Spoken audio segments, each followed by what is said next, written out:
কি ভাবছে আমরা কিছুই বুঝি না? আমরা ছোট্ট কুকি, আমরা সংসার চালাইয়া ভাত খাই না?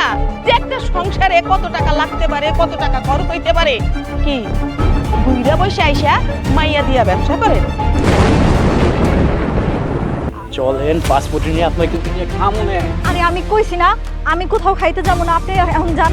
দেখেন ভাবি, এত সময় কিন্তু আপনার সাথে ভালো ব্যবহার করছি, আমার কথা মতো যদি আপনি না যান না, আপনার এখন আমি আগলায় নিয়ে যাবো। আমি কই থেকে তোরে খাওন দিমু ক? বাসায় একটা চাল নাই, কিছু নাই। এই যে কয়টা কচু নিয়ে আসছি, এই কয়টা আমি সেদ্ধ করবো, পরে খাবি বাবা। না, আমি কচু খাবো না।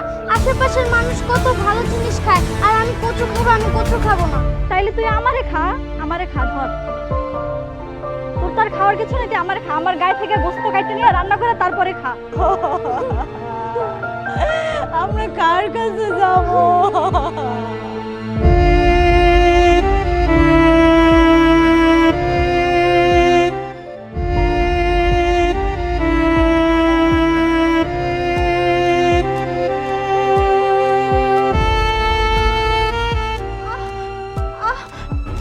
মা, ব্যথা লাগতেছে তো আমার হাতে। লাগো, তা পাওয়ার জন্যই তো দিচ্ছি।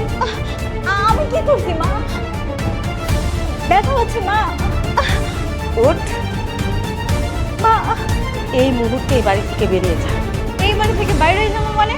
মা, এটা তো আমার স্বামীর বাড়ি, আমি এই বাড়ি ছেড়ে কই যাবো? বাহ, এটা তো স্বামীর বাড়ি। আরে আমার ছেলে যতদিন বেঁচে ছিল ততদিন তোর স্বামীর বাড়ি ছিল। এখন আমার ছেলে যেহেতু দুনিয়াতে নেই, তাহলে তো তোর এই বাড়িতে থাকার কোনো প্রয়োজনই নেই। তাছাড়া তোকে খাওয়াবে কে?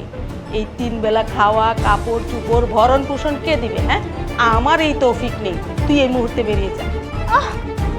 যা, এই মুহূর্তে বাড়ি থেকে বেরিয়ে যা।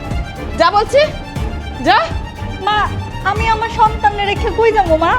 কই যাবি এটা আমি কই দিব? দাদি, দাদি আমার মারে ছাইড়া দাও, আমার মা ব্যথা পাইতাছে। তোর মা ব্যথা পাইতাছে না? মা ব্যথা পাইতাছে না? মা যেহেতু ব্যথা পাইতাছে, তোর কষ্ট লাগে, তোর একটা দিলাম, দেখি তার কেমন কষ্ট লাগে। মা, ও তো ছোট মানুষ, আপনি ওর গায়ে হাত তুলতেছেন কেন মা? বেশি কথা বলিস না, মুখে মুখে তর্ক করিস। তোর এত সাহস হয় কি করে? মা, আমি কই যাবো মা? আমার তো যাওয়ার কোনো জায়গা নাই মা। তুই কোথায় যাবি সেটা আমি কি করে বলবো? তুই তোর বাপের বাড়ি যাবি, বাপের বাড়ি গিয়ে বসে বসে খাবি। মা, আমার বাবা তো নিজেই অসুস্থ, চলতে পারে না, আমার মা নাই, আমাকে কে খাওয়াইবে? ভিক্ষা করে মানুষের বাড়ি কাজ করবি, মানুষের বাড়ি কাজ করে ভিক্ষা করে তুই তোর পেট চালাবি, তোর সন্তানের পেট চালাবি। তবু এখান থেকে বেরিয়ে যা। কেন মা?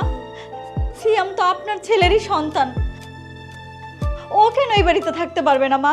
ও, বুঝতে পেরেছি, তুই এইভাবে যাবি না। তুই কি ভেবেছিস আমি ছোট মানুষ, কিছুই বুঝি না? আরে তোদের মতো ফকিনীদের না একটা ধান্দা। আমার ছোট ছেলেকে দেখেছিস, পাপিকে বলবে এই অবিবাহিত জুয়ান মেয়ে এই বাড়িতে কেন থাকে? আমার ছেলের উপরে কলঙ্ক দিয়ে আমার ছোট ছেলের সাথে বিয়ে বসার ফোন দিয়ে এটেছিস। আমি সেটা খুব ভালো করে বুঝেছি। যা, এই মুহূর্তে এই বাড়ি থেকে বেরিয়ে যা। যা বলছে বাইরা, তুই হা করে দাঁড়ায় আছিস। যা, যা কইতাছিস। উফ, আমার হাড় মাংস এক করে ফেলাইছে, জ্বালাইতে পুরাইতে আমার শেষ করে ফেলাইছে। যাক, আপদ বিদায় হয়েছে, শান্তি।